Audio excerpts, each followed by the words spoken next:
Antes de continuar con este capítulo, quiero comentarles que fue el más difícil que me resultó grabar. Como ya lo he venido diciendo en varios paréntesis de este audiolibro, yo no adhiero a un feminismo institucional, a uno que se refugia en el seno del Estado, uno funcional al capitalismo, uno que quiere cargos políticos, mujeres presidentas o mujeres en la directiva de alguna multinacional. Intento no adherirme a nada que perpetúe el funcionamiento de los sistemas jerárquicos, de un tú gobierna, yo pueblo obedezco. Prefiero abrazar las causas que mantienen su autonomía. Abrazo los feminismos de las pobres más que el feminismo de las mujeres de directivos de multinacionales.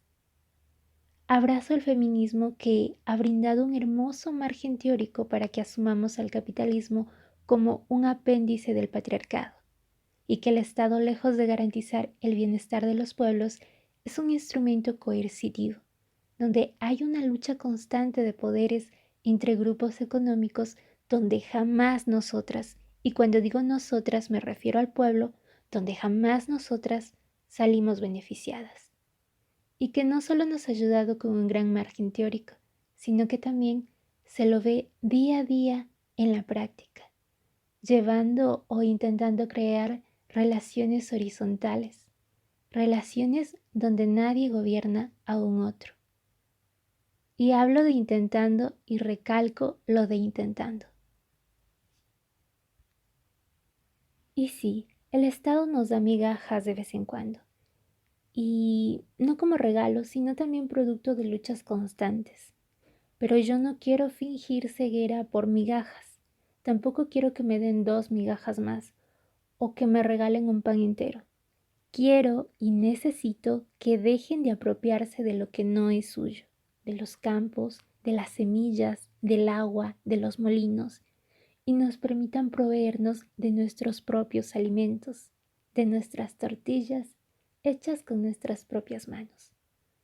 Porque los suelos, las aguas, los medios de producción de los que se dicen dueños pertenecen a todas quienes cohabitamos este planeta, no solo a ese 1% que acumula la riqueza y dirige y manipula a su gusto los cargos gubernamentales.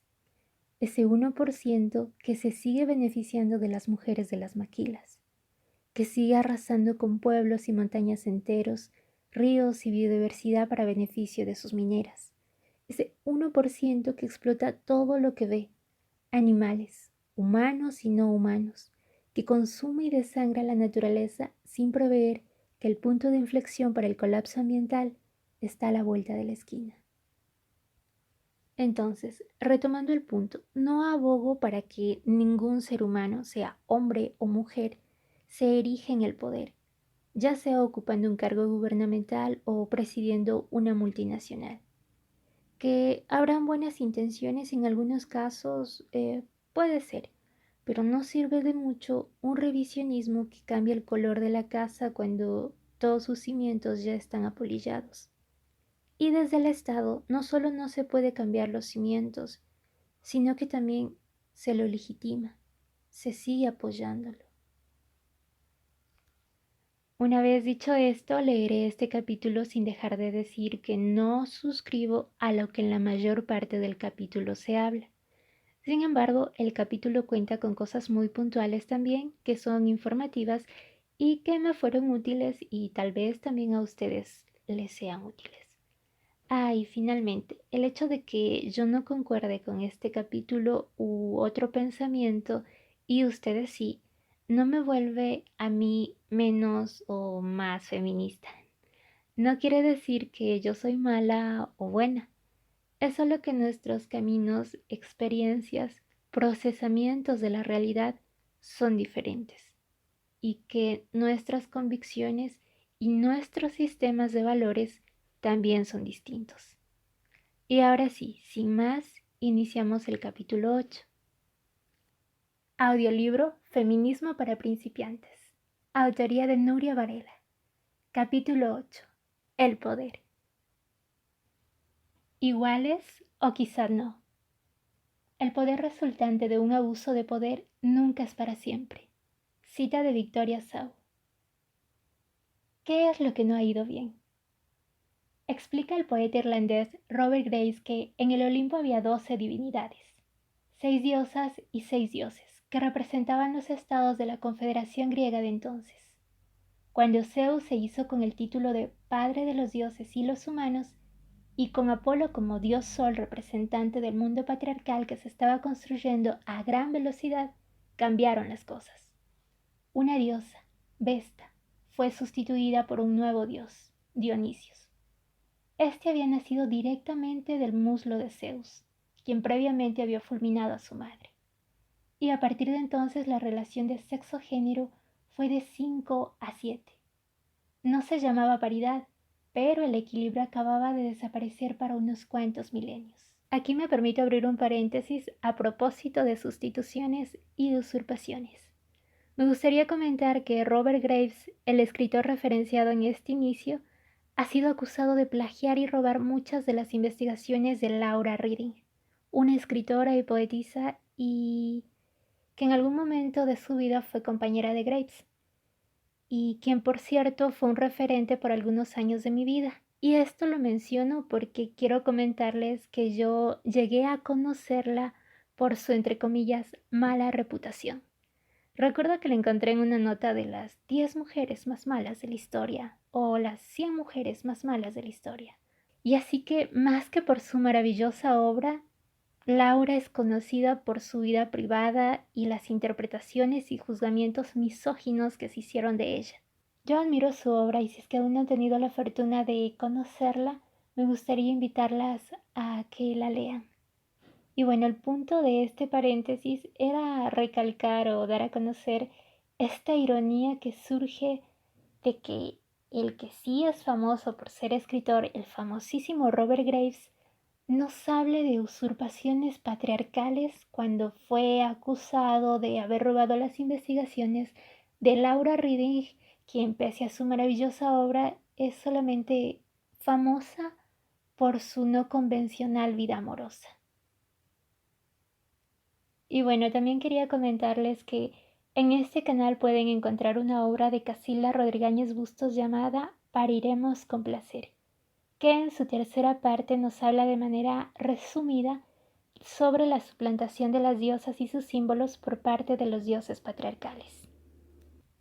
Y de una manera un poco más detallada en el capítulo Las diosas del libro La creación del patriarcado de Gerda Lerner, que por ahora solo lo pueden encontrar en el canal de YouTube, encontrarán información al respecto. Eso sí, de antemano les pido disculpas porque fue una de mis primeras grabaciones y en ese entonces solía leer demasiado rápido. Pero bueno, ahí hay material por si desean checar. Y hasta aquí mi paréntesis y prosigo con la lectura. Lo cierto es que desde entonces en el entorno divino las cosas fueron realmente mal y en el terrenal. Lo que no ha ido bien han sido las razones o sin razones de nuestro pasado que han ido mutando hasta las razones o sin razones de nuestro presente. En el largo camino hacia la igualdad ha habido que saltar más obstáculos que los previstos.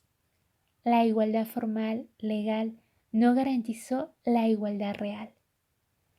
Así que el feminismo y el movimiento de mujeres han ido creando nuevas estrategias y herramientas para caminar hacia esa sociedad democrática que anuncian las constituciones y denuncia la vida cotidiana. La democracia no ha satisfecho las expectativas de las mujeres, porque en la práctica política ampararse confiadamente en la justicia o disfrutar sin represiones de la libertad o la igualdad es una utopía para millones de ciudadanas. ¿Qué entendemos por justicia? ¿Hasta dónde alcanza nuestra libertad? ¿A quiénes aceptamos como iguales? Son los fundamentos sobre los cuales las teorías políticas construyen el modelo social. El patriarcado ha mantenido a las mujeres apartadas del poder. El poder no se tiene, se ejerce.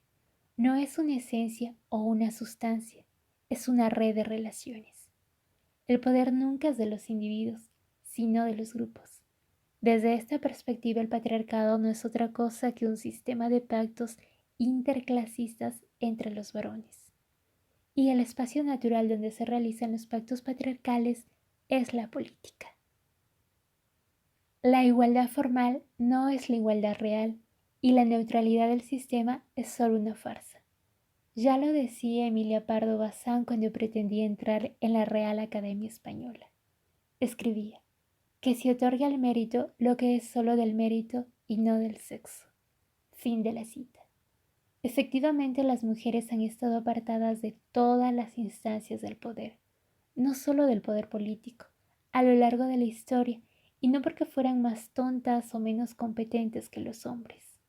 La exclusión se hizo porque eran mujeres. Ni siquiera aquellas que consiguieron romper las trabas y adquirieron una formación académica y un desarrollo intelectual notable fueron reconocidas ni admitidas en los centros de poder. La respuesta que la Academia dio a Pardo Bazán fue escueta y clara. Escribieron: nada de mujeres, son las normas. Fin de la cita. La exclusión también consiguió que las mujeres no pudieran generar su propio sistema de poder. Pero cuando se eliminaron las trabas legales y las leyes de las democracias recogieron la no discriminación por razón de sexo, las mujeres tampoco accedieron ni acceden al poder en la proporción que por su formación y esfuerzos sería razonable. La farsa de la neutralidad oculta las razones. En realidad las mujeres no llegan a los centros de poder porque el sistema de selección previo aún prima a los varones. Los mecanismos de exclusión se mantienen con la perversión de que son más sutiles, por lo tanto, más difíciles de combatir. Ante estas sutilezas, que como se verá con cifras tienen resultados de proporciones escandalosas, se han implantado progresivamente medidas de acción positiva, también llamadas de discriminación positiva, sistemas de cuotas y exigencias de paridad, medidas solo posibles en las democracias porque, aunque éstas no han satisfecho las expectativas de las mujeres, en los sistemas autoritarios la situación es aún peor. Para las mujeres las restricciones de libertad general son especialmente dañinas.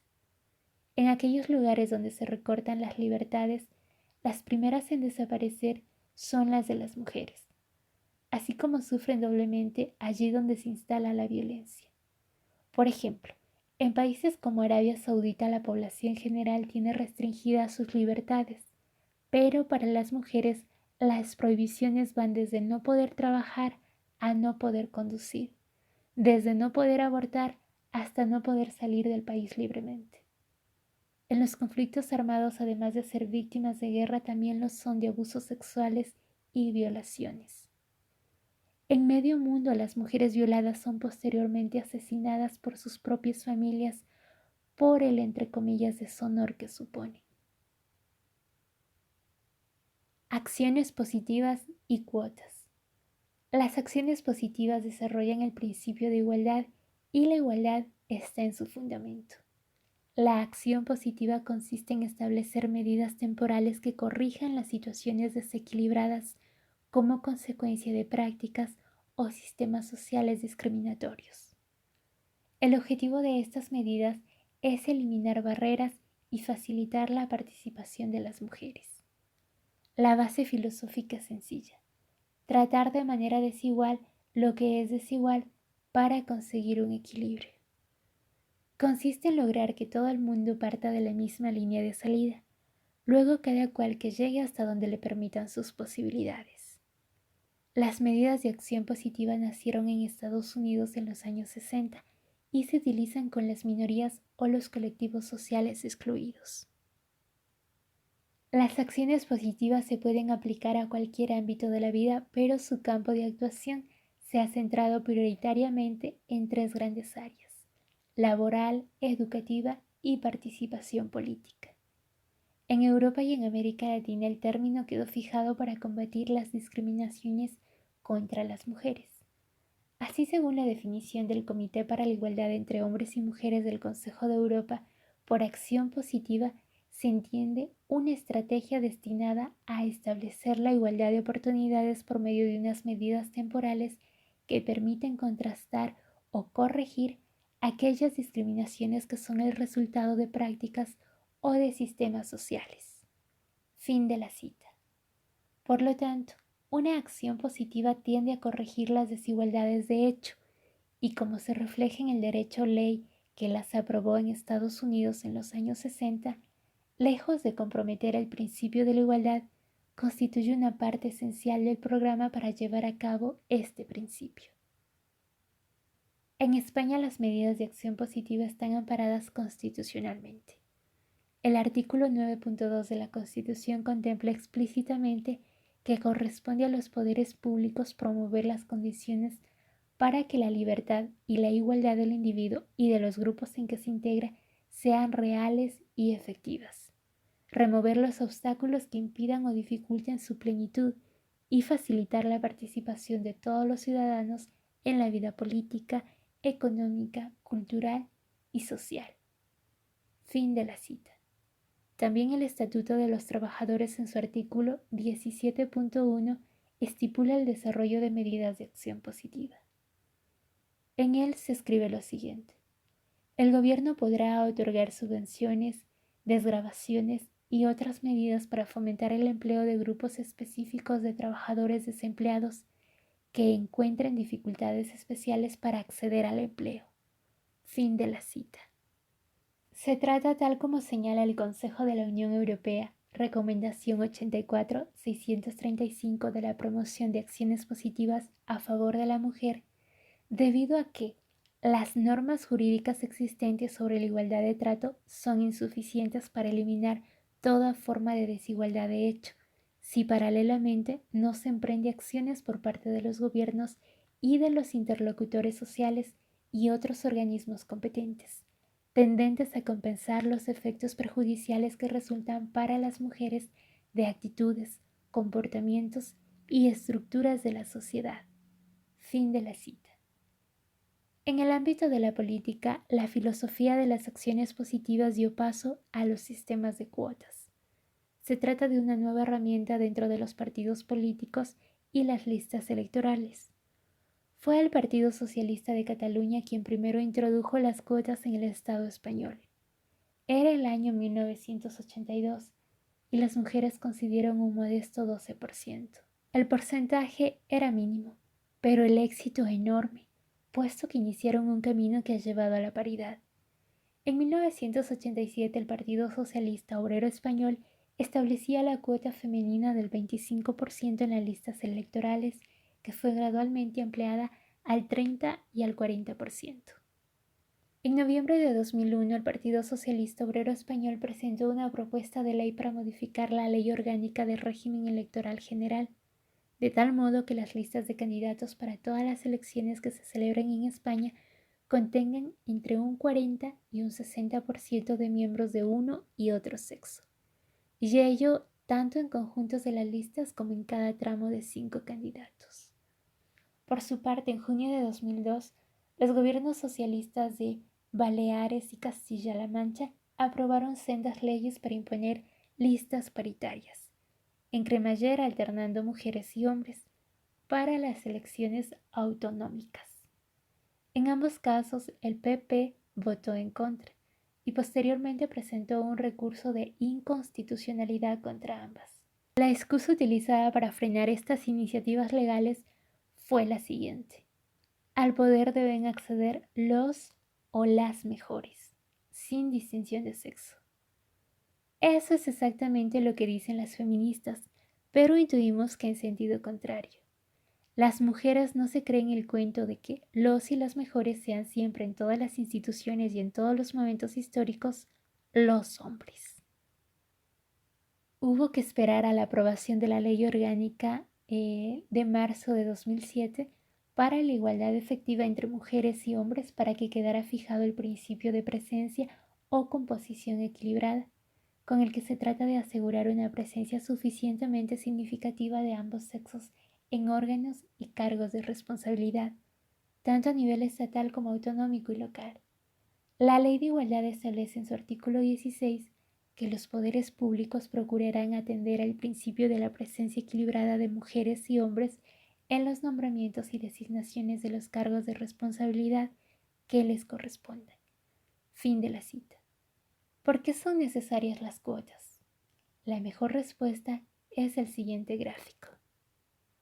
El gráfico muestra un porcentaje de mujeres en el Congreso desde los años 1977 a 2004 y muestra que las mujeres en el Senado tienen un porcentaje muy pequeño. Y en el Congreso también ocurre algo parecido.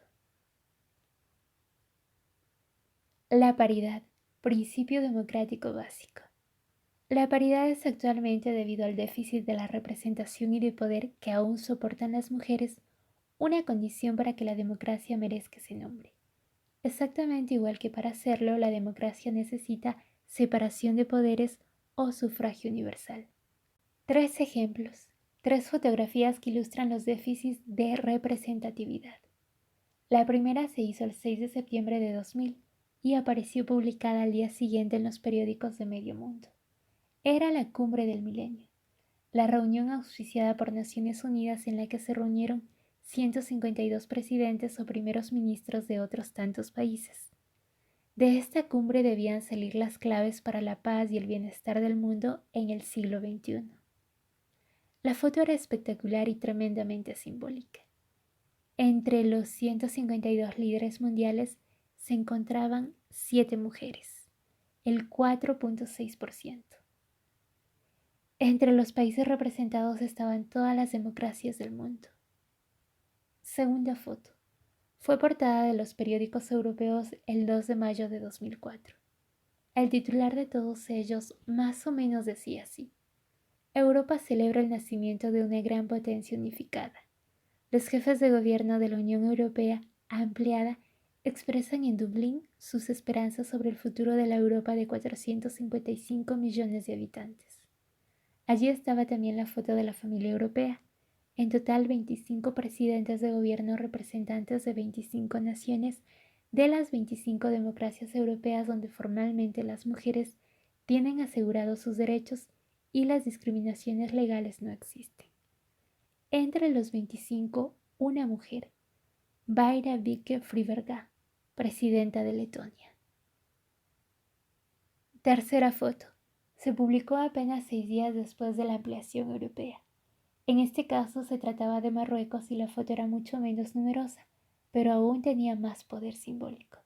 Se trataba de la foto oficial difundida por el Palacio Real de Marruecos del rey Mohamed VI, con su hijo Moulay el Hassan, con motivo del primer cumpleaños del príncipe heredero. Solo ellos dos en la foto, ni rastro de la madre del príncipe heredero. Un poder masculino que se perpetuará, si nada lo impide, en otro poder masculino. El término paridad nombra una representación igual de las mujeres y de los hombres en las instituciones electas. En la práctica se ha formulado en que ninguno de los dos sexos esté representado ni por encima del 60% ni por debajo del 40%. La desigualdad de los sexos en la representación cuestiona los fundamentos de la democracia representativa. La paridad debería contribuir a refundar un sistema democrático que es todavía deficiente, ya que no ha podido integrar a la mitad de los ciudadanos, esto es, a las ciudadanas. La noción de paridad nace políticamente en Europa. La expresión democracia paritaria se lanza en un coloquio organizado en 1989 en Estrasburgo por el Consejo de Europa, en el que la igualdad entre hombres y mujeres se plantea como una cuestión política. Pero fue en 1992 cuando la paridad quedó fijada. A petición de la Comisión de las Comunidades Europeas tuvo lugar el 3 de noviembre de 1992 en Atenas, la primera cumbre europea Mujeres al Poder, compuesta por ministras o exministras del ámbito europeo. Las participantes denunciaron el déficit democrático existente y proclamaron la necesidad de conseguir un reparto equilibrado de los poderes públicos y políticos entre hombres y mujeres. En esta primera cumbre se firmó la denominada Declaración de Atenas. En ella se constata que la igualdad formal y real entre las mujeres y los hombres es un derecho fundamental del ser humano, que las mujeres representan más de la mitad de la población y que la democracia exige la paridad en la representación y en la administración de las naciones. Las firmantes aseguran que constatan un déficit democrático y que por lo tanto piden la igualdad de participación de las mujeres y de los hombres en la toma de decisión pública y política. Las trampas políticas. La paridad no es el final del camino, todo lo contrario, es el comienzo. Tan solo consigue que las reglas del juego democrático sean más justas. La evolución en España del principio de presencia equilibrada en los gobiernos de los últimos 33 años, desde el fin de la dictadura hasta el 2008, ha sido impresionante. Demuestra la utilidad del trabajo teórico y político del feminismo, pero el patriarcado continúa haciendo trampas. El problema es que la cuota femenina está gestionada por los líderes de los partidos. Esta ha sido la causa principal de su devaluación. Las mujeres son elegidas, cooptadas, pero hasta la fecha los liderazgos femeninos en política son auténticas excepciones. En la mayoría de los países, las presidentas o números uno de los partidos son hijas de, viudas de o hermanas de. En España la excepción ha sido Dolores Ibárruri, pasionaria. En la historia democrática de este país, solo 3 mujeres han disfrutado durante 6 legislaturas del acta de diputadas. Otra excepción, el 60% de ellas solo permanecen una legislatura en su escaño. Según han aumentado las cuotas de representación femenina, han disminuido el tiempo que las mujeres permanecen en sus cargos. Las 3 políticas son Ana Balltebó, espero haberlo pronunciado bien, y Carmen del Campo Casasus por el Partido Socialista y Celia Villalobos por el Partido Popular. En 1982, Soledad Becerril es nombrada ministra de Cultura en el gobierno de Leopoldo Calvo Sotelo. Será la primera mujer ministra de la democracia. Tras las elecciones del año 2000, ambas cámaras están presididas por mujeres del Partido Popular, Luisa Fernanda Rudy en el Congreso y Esperanza Aguirre en el Senado. El primer gobierno de José Luis Rodríguez Zapatero, formado tras las elecciones de marzo de 2004, es el primer gobierno paritario, supuestamente. En realidad es el primer Consejo de Ministros paritario, ya que quedó configurado con un espléndido 50-50, 8 ministros y 8 ministras. Pero en el segundo nivel, secretarios de Estado, subsecretarios y directores generales, es decir, la estructura total de lo que se considera un gobierno, la presencia de mujeres ha quedado reducida al 24%. En los altos cargos la paridad ni asoma tampoco. Fiscal General del Estado, Presidencia de las Cámaras, Consejo de Estado, embajadores. La presencia masculina es abrumadora en las altas instancias de poder. De los 19 delegados del gobierno, solo 2 son mujeres. La paridad implica consolidación del poder.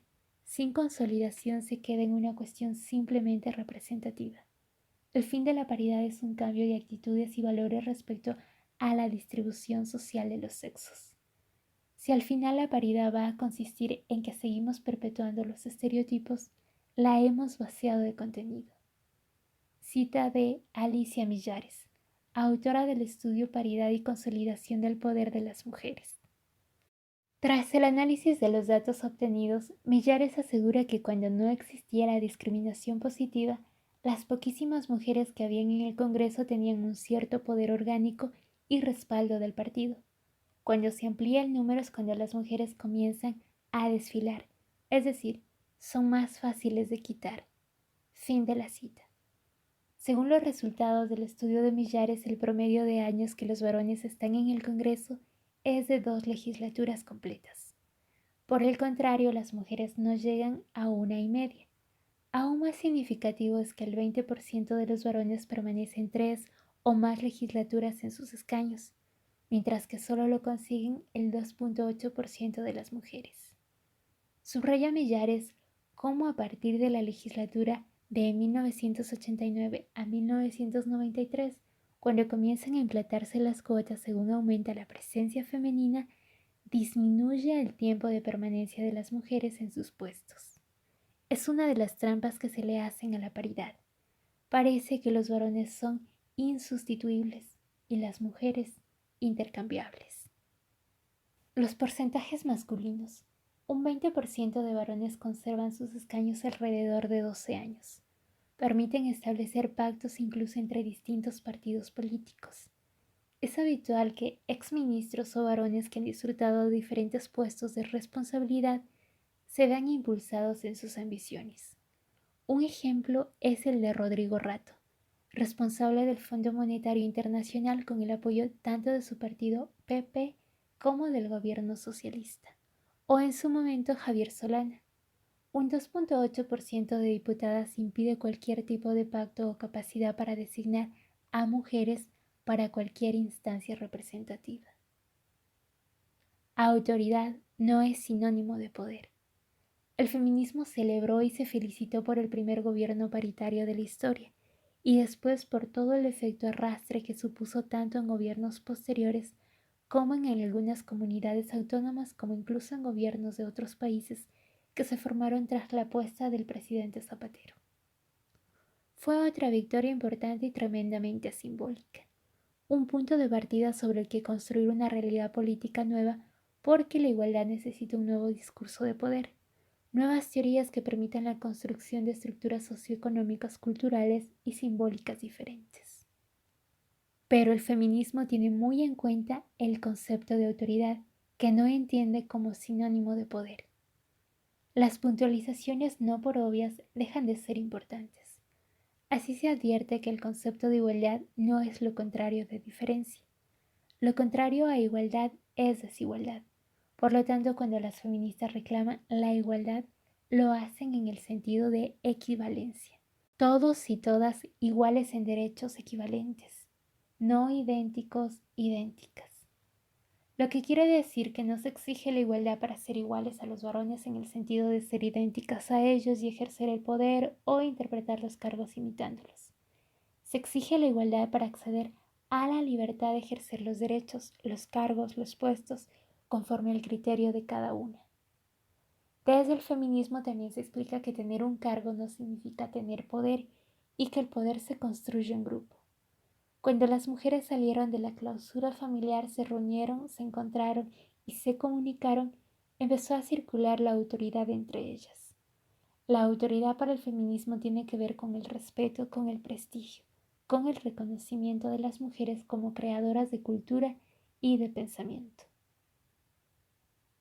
Todo empieza cuando una mujer habla a otra mujer.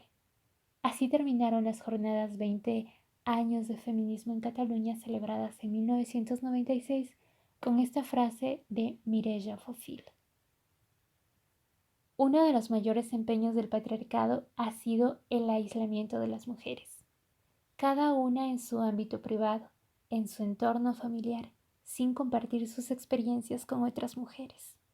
Cuando las mujeres comenzaron a hablar, también comenzaron a escucharse, organizarse y autorizarse. Fue un camino paralelo al final del enfrentamiento entre las mujeres, otro empeño patriarcal. Con las mujeres peleándose entre ellas, desautorizándose, no habría oposición a su poder. Respetarse, darse crédito unas a otras y trabajar juntas es la fórmula más eficaz para acabar con el dominio patriarcal y de paso mejorar la autoestima como colectivo y como personas. Una fórmula que además tiene traducción política. Pactos entre mujeres. La constitución de las mujeres en sujeto político pasa por la lucha reivindicativa, y ésta ha encontrado la fórmula más eficaz y adecuada en los pactos entre mujeres.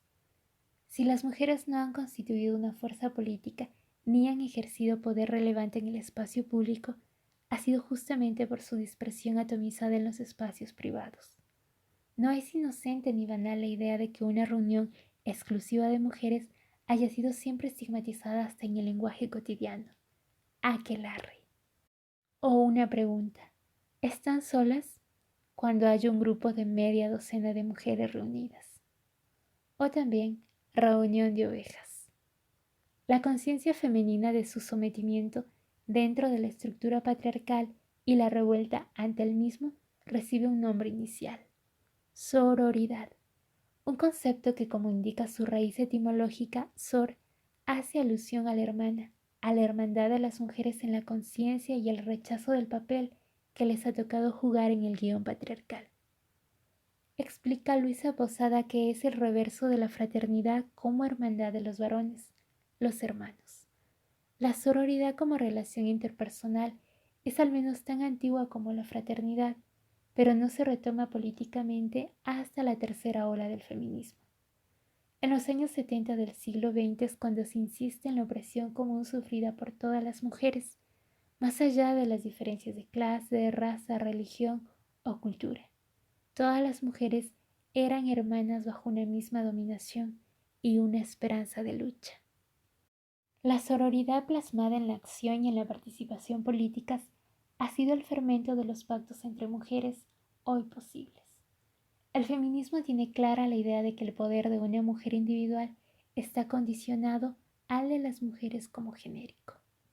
La experiencia real más exitosa de los pactos es la vivida por el feminismo político noruego, que se saltó las diferencias ideológicas.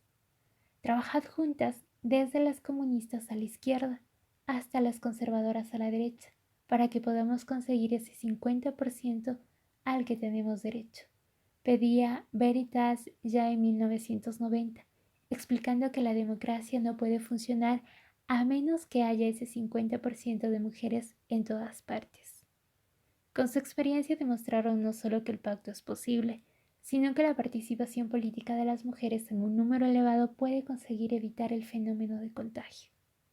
Cuando las mujeres acceden a cotas de poder de una a una, en la mayoría de los casos lo único que hacen es imitar el modelo existente, el masculino. Una sola persona no puede cambiar las reglas del juego. Las noruegas insistieron en que no se trataba de entrar sin más en las esferas del poder patriarcal. Ellas lo hicieron desde la perspectiva y la apuesta feminista. Tenían claro que el enemigo es el patriarcado y su mejor herramienta fue crear una cultura de la solidaridad entre generaciones y entre mujeres y hombres. Los derechos de los humanos y de las humanas. Otro instrumento político que ha tenido que ser repensado y reelaborado por el feminismo ha sido la Declaración Universal de los Derechos Humanos. Se pueden destacar 3 fases en la evolución de los derechos humanos en el ámbito internacional, explica Raquel Osborne. En la primera se aprueban la Carta de las Naciones Unidas y la Declaración Universal, que tiene fecha del 10 de diciembre de 1948. En la segunda se afirma la igualdad de derechos entre mujeres y varones en una serie de convenciones internacionales. Y en la tercera fase se adoptan normativas que se refieren únicamente a las mujeres como categoría sociolegal. Así, a la vista de las múltiples violaciones de los derechos humanos de las mujeres, la Conferencia Mundial de Derechos Humanos de Viena, 1993, reconoció en su declaración y programa de acción que los derechos humanos de la mujer y la niña son parte inalienables, integrantes e indivisibles de los derechos humanos universales. Este principio se volvió a recordar en 1995, en la Cuarta Conferencia Mundial sobre la Mujer de Beijing. Transformar el concepto de derechos humanos desde una perspectiva feminista pasa por una afirmación tan obvia como utópica todavía. Los derechos de las mujeres son derechos humanos. Y con esta afirmación, por un lado, se aclara que los derechos formulados en masculino han de ser extensivos a las mujeres, y por otro, se señalan los derechos específicos de las mujeres. Los derechos sexuales y reproductivos. Son estos los aspectos donde más se vulneran los derechos de las mujeres, los abusos que surgen específicamente en relación con el sexo, con la esclavitud sexual femenina, la violencia contra las mujeres, los crímenes de, entre comillas, honor, o los llamados crímenes familiares, tales como el matrimonio obligado o la mutilación genital. El ejemplo más claro es el aborto, derecho negado en decenas de países, controlado o legislado en la mayoría y convertido en delito en buena parte del mundo.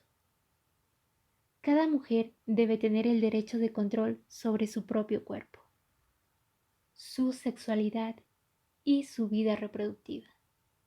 Cada mujer es capaz de tomar sus propias decisiones. Ante la falta de reconocimiento de los derechos de las mujeres, se desarrolló la Convención para la Eliminación de todas las formas de discriminación contra la mujer, aprobada por Naciones Unidas en 1979 y que entró en vigor en 1981.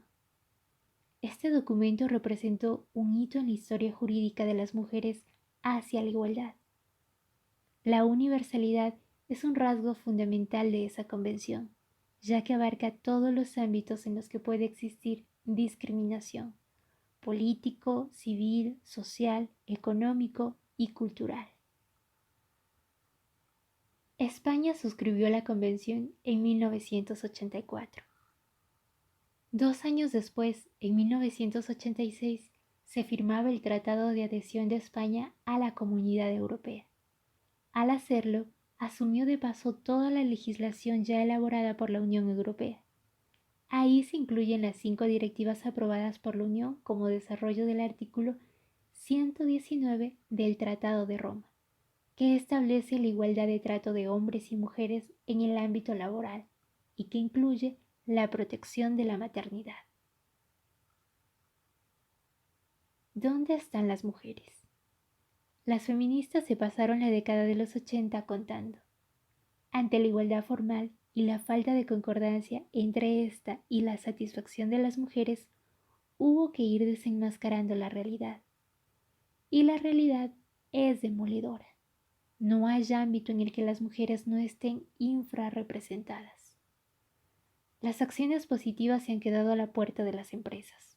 Se ha comprobado que la fórmula más eficaz para expandir el concepto de paridad fuera del ámbito político se ha dado en aquellos países con organismos que hacen seguimiento de las acciones positivas con carácter ejecutivo.